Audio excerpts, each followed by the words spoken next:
Hi everybody, it's Kay. Thank you for watching. I noticed that I got a bunch of new subscribers. Thank you for joining the family. If you're new, please go ahead and subscribe. I decided to start this journey to be able to share my IVF experience in an effort to motivate and inspire others the way that I was motivated and inspired by others on YouTube who also share their fertility journey. I upload new videos of my fertility journey on Tuesdays.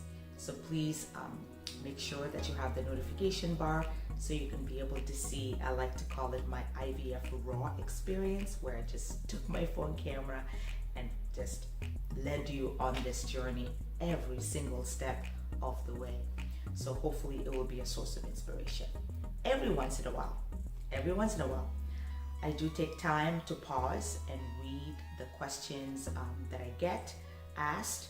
And if a question is asked often or by a whole lot of people, I hop on here, get prepped up, and try to answer that question as best as I can, in the hopes that this energy and the positivity and the experience may motivate somebody in the same way I was motivated.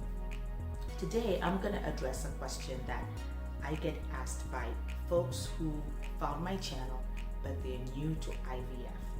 And the question is, what were the things that I wish I knew before I started IVF? So I'm happy to share with you what I wish I knew before I underwent my 12 cycles of IVF.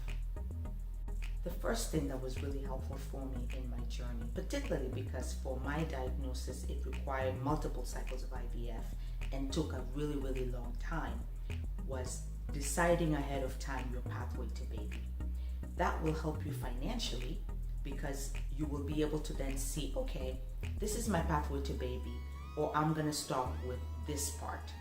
If you're going to continue with the pathway to baby the way we were, we needed to make sure that our finances were in order so that we were going through the pathway successfully.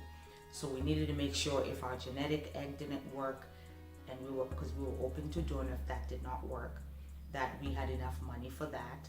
If the donor did not work, we then had decided on embryo donation and vice versa. So I have done a video on this that you can watch, but the reason I share this with you and the reason I did a video on it is because it's really, really important if you want to end up with a child that obviously you have the finances to do it. You don't want to go into it blindly. And so it is important before you start IVF that you're clear about your pathway to baby. If you decide to follow pathways like for Jessica Hepburn is a woman in the fertility community who did 11 cycles of IVF. So I resonate with her a lot because we went through, the great number of cycles. Jessica Hepburn, her pathway to baby was just genetic, and then she stopped and is now living a child-free life. And so if that is your pathway, then obviously your decisions will be different, right? So it is important for you to develop that. Second thing to know before you start IVF, and this is really important for mindset and your faith and your relationship and overall just your well-being. It may not work. In fact, the chances of IVF not working are greater because it is a journey of only hope and faith, no guarantees. So even for us, going through the 12 cycles, we knew as we were navigating those, because remember, we didn't have success until we transferred the embryo back in and got the pregnancy. We just had banked the embryo. But you guys already know you could freeze an embryo, transfer it back in, and it not work. So there's no guarantees until the baby is earth-side, or until maybe the pregnancy, and then you have to see the pregnancy through. So we went through 12 cycles of IVF with no guarantees, but we had hope and we had faith, and that's what carried us through. And so it is very important that you go into it knowing, and I like to say it's like going to a car dealership with money. You buy the car, but you leave without the car after having bought it. It is just the reality of it. That's what IVF is. I think it's a great treatment option though, and I do think you should attempt it, even though it has no guarantees, but it is important to go into it that way. I know I didn't. I went into it thinking it was going to work until my doctor told me, actually, it's not even an option for you. because of your diagnosis. So it was a really heavy hit on me to be able to learn as I went along. But if that's something you can learn before you transition into IVF, I think it will help you navigate it better. If your diagnosis requires multiple cycles, or if you have the drive and the motivation to do it multiple times because you learned from the first cycle and you feel like, okay, I can do a second cycle, because everybody's diagnosis is different. For us, we had data that really informed us that we had to do multiple cycles. Either way, create a financial plan ahead of time. For us, the financial plan included the IVF cycles, the trips to LA, the hotel rooms, outside monitoring costs. So we knew in advance how many cycles we were going to attempt to do, and so we planned financially ahead of time. So for you, please go ahead and do that ahead of time. It will really save you a lot of trouble and help you mentally keep sane in this journey. The other thing that is useful to know before you start IVF, and this one is life-changing, this is, I truly believe, the reason we have pregnancy, is there are 4 types. I didn't know that there was 4 types of IVF. A lot of people don't know. There is the one that everybody talks about, where you need a lot of eggs to make it work, lots of medications. It's called conventional.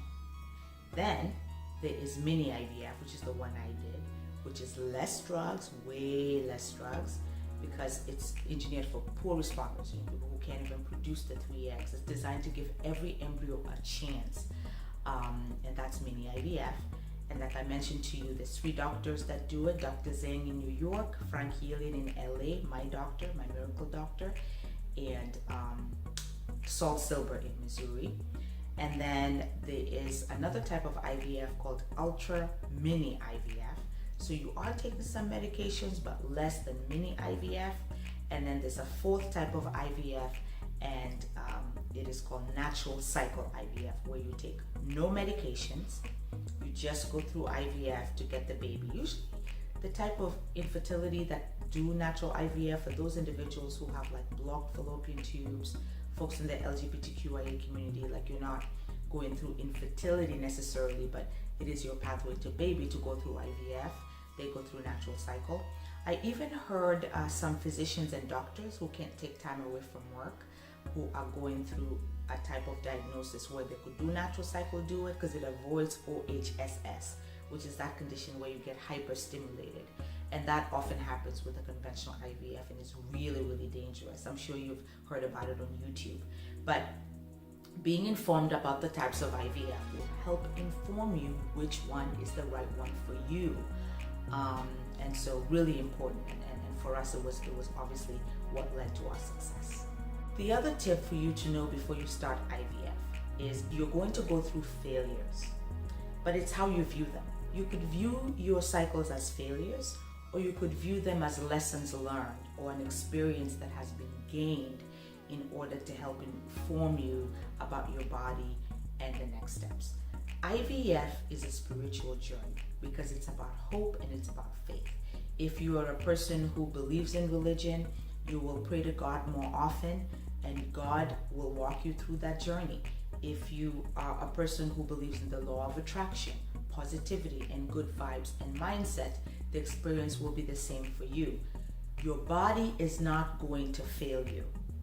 Let me repeat that. Your body is not going to fail you. Your body is going to inform you on what is going on. Body is going to inform you on what's going on, and pay attention to it.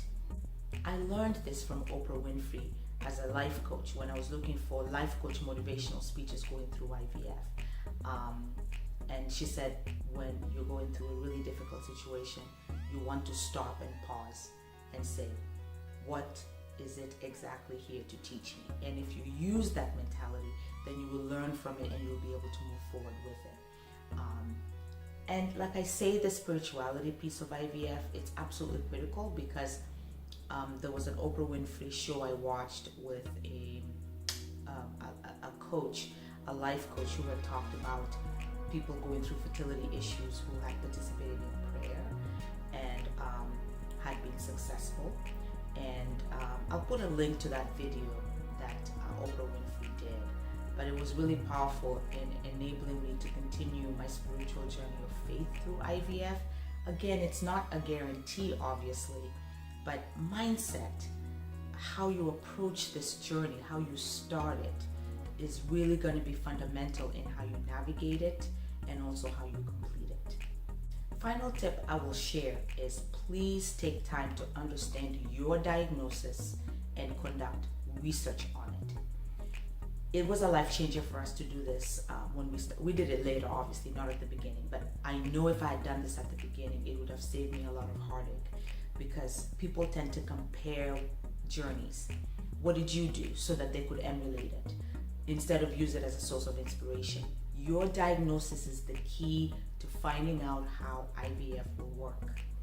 Your diagnosis is the key to understanding how IVF will work for you. So there are people who genetic eggs will not work. There are people too also who donor will not work, who assume, oh, genetic, then I'll do donor. No. Some people, embryo donation will not work. The transfer may not work for you. You may not be able to carry it. So your diagnosis is really important in generating the plan and the future for you. So make sure that you take the time to understand it. And the diagnosis comes in very early.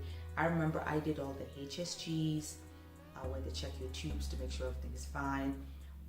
The diagnosis of diminished ovarian reserve, poor response, perimenopausal, high FSH, low MH, all that came in at the beginning. And if I had at that point taken some time to understand the diagnosis and what it meant, I think my IVF journey would have been a completely different experience, and would have informed some of the decisions that I made. And so it is really, really important for you to take some time and do that. And I say this because out of lived experience, I was working with my doctor, Frank Healing of the Life IVF Center, and I remember between cycle 5 and 6, there was a missed opportunity because I was hurriedly going through a transfer process, and it was just a missed opportunity where, who knows, maybe I would have been able to bank more than the one embryo that we did bank. Even though we ended up being successful, who would have known what would have happened had we navigated that window where instead of rushing into the transfer process, for example, or freezing at day 3 and vice versa. So I share those pieces of my experience with you, especially if you're starting IVF, so that you can maybe take some of these tips and start with them, because I do want you to be successful and I want you to learn from the mistakes that other people have done. So that wraps up from my experience, the things that I think you should know before you start IVF. Hopefully this is helpful for you. And if you have any questions either about my journey or what I underwent, please go ahead and let me know. I am happy to hop on here and do a video response to those questions. Thank you so much for watching. Baby dust to you if you're about to start IVF. I want you to know, and I know everybody else will know, it is an exciting journey to start IVF. Don't let all this information take that away from you. It is still a treatment option that works for a lot of people. It may not work for others, but they may choose different pathways that involve IVF that may work. And so, baby dust to you, hoping for the best. And please let us know if you have been successful, because the more the positivity about IVF and it working for you, and advice and counsel that it is out there in this space, the more people will be able to navigate the different options successfully. Thanks for watching, guys. Bye.